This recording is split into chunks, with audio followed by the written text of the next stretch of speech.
Actually, I've got an idea for something. Oh It's yeah. it's probably not a good fit for Destructoid, Hmm. because it's got nothing to do with video games. Hmm. But you'll be very interested in this, Jonathan, Okay. because you're attached to the project, definitely. No. Um, I'll be pitching it to television. I want this on TV. Ugh. I'm thinking this could be the next My Little Pony. I'm talking old school My Little Pony, not the Friendship is Magic. Not the popular one. Not the no, not the popular one. Hmm. Because I'm not really going for the ironic or the genuine sort of brony crowd. Right. Because that market's cornered, and Friendship is Magic has that done. Mm. You know, I'm not going to chase the most popular thing. Like, I don't want to be my Friendship is Magic's battlefield to Call All of right. Duty. Absolutely. So instead, I'm going after the older market. I say the older market, I mean the kids. I want the children market based on old values. So Okay. this is a cartoon. I'm going to pitch it maybe to Cartoon Network. Um, and it's a show aimed at boys and girls aged between 3 and 6, or maybe up to 9 years old. So between 3 and 9 years of age. Hopefully, sell them toys. You know, get them involved in the world, the lore of my show called DicFriends. You can't do it. You can't do it. I was waiting and waiting for a problem to happen. I thought maybe no problem this time. There's no Maybe problem it'll with just this. be Dick I Friends say and it's Cans. exactly like those old shows like Carebears or Popples or My My Little Pet Monster. Pony or My what's Pet that Monster's. one? What's the one with the animals? I think we talked about it on Podtoid before.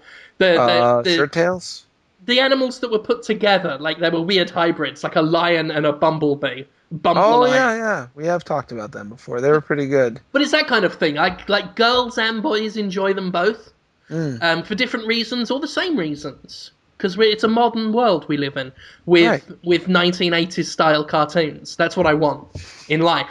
And I want this to be looked back on like the way we look back on things. Oh, do you remember She-Ra? Do you remember Masters of the Universe? Do you remember Dick Friends?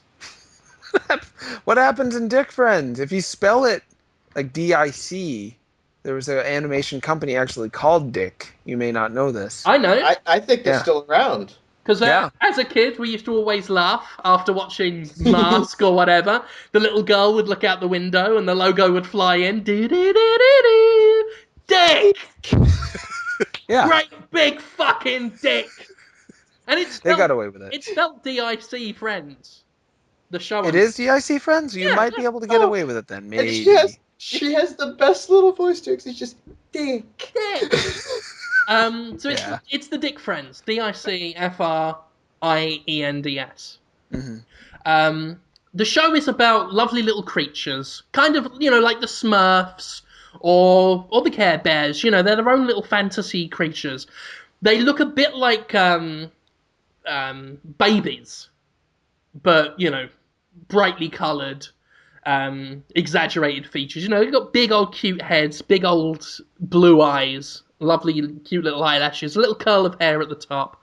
They wear like just pants that look a bit like diapers. And they live in like big mushrooms, big purple mushrooms in the middle of the forest, like the Purple Smurfs. mushrooms? Like the Smurfs live in big mushrooms. Yeah. And you know, every week, you know, a villain comes along. I'm thinking something like Noha from, I think that was My Little Pony. You know, this hooded evil figure. It looks like the Grim Reaper every week it comes in. Might be voiced by Willem Dafoe. Oh, he's a good So actor. yeah, Yeah. so we've got so this is you know partly a pitch for you, Jonathan, partly a Willem Dafoe cartoon show pitch. Every week he comes in, you know, he's called something like Skellethrex, the Nightmare Devourer. No, the Nightmare Spewer, because that's scary. You don't want him eating nightmares. So he's Skellethrex, the Nightmare Spewer, and He's all he wants, like a good cartoon villain, all he wants is to destroy the lives of everything cute and lovely. Oof. Like all good villains in cartoons, I want to destroy the lives of everything cute and lovely, and the Nightmare Spewer kids wanna die!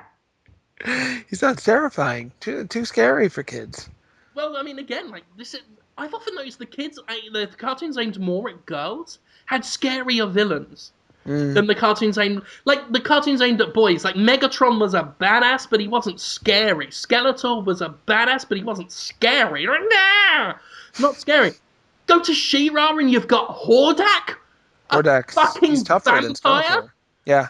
and No Heart, which is just the Grim Reaper. So we can do that. So we've I got thought the this. dude on Strawberry Shortcake, what was his name? Like Grumple Teaser? He's like the pie man. He was just that man who was gonna make you food that would kill you, maybe made out of you, because all those kids are made of fruit. And he's like, I want to make pie made out of fruit. Get the picture? It's like, don't kill me and eat me. Well, there you go. It's See, terrifying. Yeah. so every week, Skelethrax the Nightmare Spewer comes up with some ingenious plan, usually given to his bumbling henchman, I don't know, Ballsack. Balsak, so that's not rude. Ballsack, who's this giant sort of fleshy lump with wiry hair on it. Oh. And one big eye. And he's just, oh, boss, what are we gonna do this week to stop all the DicFriends? Oh, this week we're gonna burn their big purple mushrooms down. And then he'll do the plan. And like in all good shows, like the Gummy Bears had their magic potion, Asterix had his magic potion, they do, like the Power Rangers would always jump in the Zord and defeat the day. It's very predictable, but kids like routine. So every week, it looks like Skelethrax is going to win. It looks like I'm going to win. And then the DicFriends are like, not so fast! DicFriends, suck each other's dicks! Oh, you can't do that. And the DicFriends get their tiny little penises out. Oh, and they're no. like curly, like a pig's tail. And they pop those out the front of their little tiny Curly? Yeah. We don't want Like to a be rude. corkscrew? Yeah, we don't want to be rude. So they got a curly little penis. They pull that out of their pants and just start sucking each other. Oh, tasty. Oh, no. And the other ones, like the ones who are being sucked, have their hands on behind their heads. Oh, And they're wow. looking up at the trees, just, And then every week it's like, oh no! Someone as evil as me could never withstand the satisfied sighs of true friendship. And he runs back to his nightmare castle. Looks like sucking dick saved the day. Remember? Wait, why does that so... Suck a mean day. He is Skelerex, or whatever his name is. Skelethrax. Skelethrax hates these guys because they're so happy and wonderful. Yeah, like true But friendship. then hates he it. sees them really happy, and then he's like, I guess not. Like that. Instead Well, of like, I hate that they're having fun, and then killing them. Yeah. He's like, oh, well, not that kind of fun. I can't say no to that. And Well, then you leaves. see, when the DicFriends suck each other's dicks, Uh-huh. the size of relief coming from these little fun creatures is so intense. Like, it gives off this special aura, this magic aura that's in tune with the forest.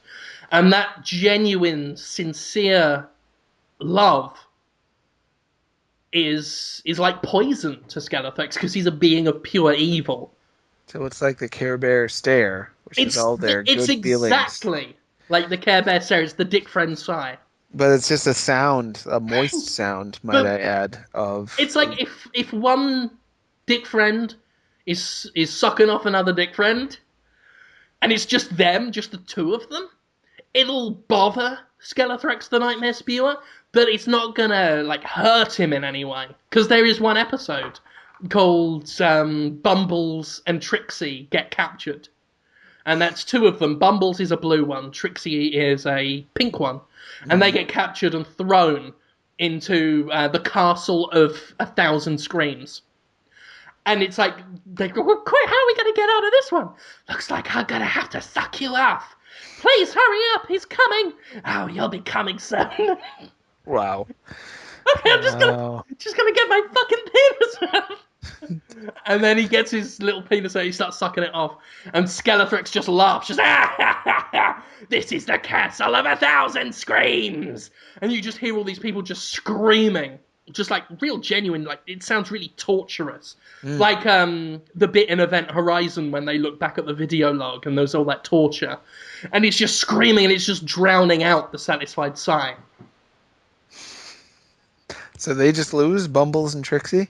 No, because eventually the Dick Friends come, and they also bring their animal friends of the forest, and they surround the castle. And it's not just the Dick Friends then, you've got squirrels sucking off elks, you've got bears sucking off hedgehogs, just all of the animals of the forest and the Dick Friends are all just sucking each other off. Oh god, look, Winston the Tortoise has got it wrong again. He's performing analingus on a swan. Oh god, he never gets it right. He's the bumbling sidekick, but we love him. And their unified sighs of sweet, sugary satisfaction crack Even down. swans going like, "Meow, meow, Well, meow." not that swan. It didn't want it up its ass. Oh, But it didn't like the analingus. Yeah. no, but that tortoise wasn't letting go. He loved it. The swan was like, "That's just stop it, you idiot." And the castle falls apart, and Bumbles and Trixie run away, and then they all run back to the forest. And then, like it always is, you've got Skeletrix just smacking Ballsack in the back of the head. Just, you idiot! This is your fault! I'm sorry, boss. And then the theme tune plays. Da-na-na-na-na, da-na-na-na-na. They're the Dick Friends. They look like babies, but they talk like adults. They're the Dick Friends. They suck each other's dicks. They're the Dick Friends. They look like babies, but they talk like adults. They're the Dick Friends. Jonathan wrote this. I was wondering. I hadn't forgotten that I was tied to this. You're attached as head writer, and we mean head in all senses of the word. Oh, you're going to get an Emmy. You're going to get an Emmy. Because, I mean, even though I'm writing most of the scripts, they are inspired by you, Jonathan. So How? Why? I think it's only fair that you take the credit and get to go to Comic-Con.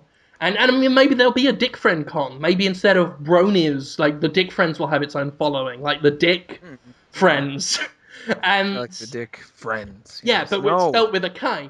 And you will be known. You won't even be known as Jonathan Holmes anymore. They'll just point at you in the street and say, Mr. Dick Friend. That's the guy. That's the guy responsible for a phenomenon. We call him Mr. Dick Friend. I was going to ask it because it sounds like they all have dicks. That's how it sounds.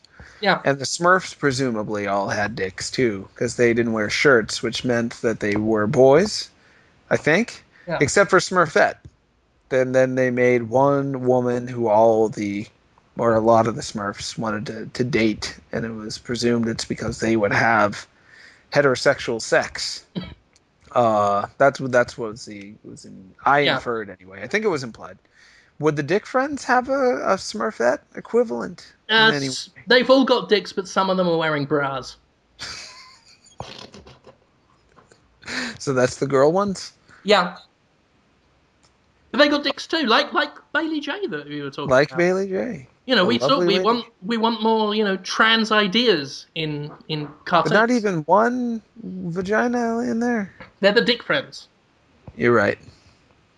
You are right. They are the Dick Friends. There could be a spin-off later, kind of like the Snorks was. Oh yeah, for the Smurfs. Yeah. We could have the Pussy Pals. There we go. I was thinking the Veggie Pals, but Pussy Pals. Veggie Pals. You know what? You are right. Absolutely right. I didn't think I was right. No. We're gonna go with your vision on this. Oh, good. I mean, you're the head writer, so clearly we'll talk of the day that the head writer, by that point called Mr. Dick Friend, coined the term Veggie Pals, and a new show was born. I think vaginas are great. I wouldn't mind if there was a little more pro-vagina propaganda, but I don't know if it'd be good for kids. It might confuse them about the appropriateness of having your genitals out, which is not appropriate. You should keep them not unshown. Don't show them. Why? So I would want to show to kids at the end of every and make episode. them ashamed of their bodies. No, just it's a boundary you don't want to break because it can be psychologically a lot to deal with. Genital chat or any sort of genital anything that can be a little too much for a kid to deal with. Having it out, whatnot, makes you feel very vulnerable. So, no, you just Well, don't want. you're ruining this now. Well, yeah, I had a every fun little episode I would cartoon want. idea, and you're No, the P. I wanted. I will do it if I get to do a PSA at the end of every episode, saying, "Kids, what have you seen this week on the Dick Friends? It's not something you want to imitate at home. Keep your penis covered, except for when you're in the shower or going to the bathroom. Wash it now and again. Don't want to get it dirty, but don't show it to a stranger." I just really because I'd have to undo We all might the. have to do a little bit of cutting just to can we just shorten that to Show it to a stranger, I bet. Yeah, I've gotten to know you guys over the years. I can see this stuff coming sometimes. Other times I can't, it's true. Sometimes I can see it coming. That time I don't. Are you gonna say that in the PSA as well? Yep, coming. Just gonna say that like 20 times. Don't get your penis out. Sometimes I can see it coming. Ah, oh, it's a sad idea. It is. Sad. I'm imagining all this being in the PSA as well. The whole thing. Just after the cartoon, just you, just well, and I'm picturing him with like Bill Cosby at the end of Fat Albert in the painter's suit with the palette in his hand. He's trying to paint. He's talking. I'd be too depressed to paint. I would especially really- especially because it won't be paint in that palette.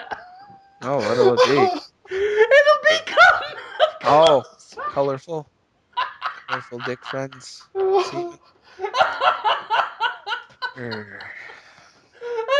And you're just there trying to paint with gum. Just, I wouldn't want to smell just smelly. sad. Just saying, oh, it's smelly. It makes you want to leave. I hope you enjoyed Dick Friends this week, kids. I sure didn't. That's about right.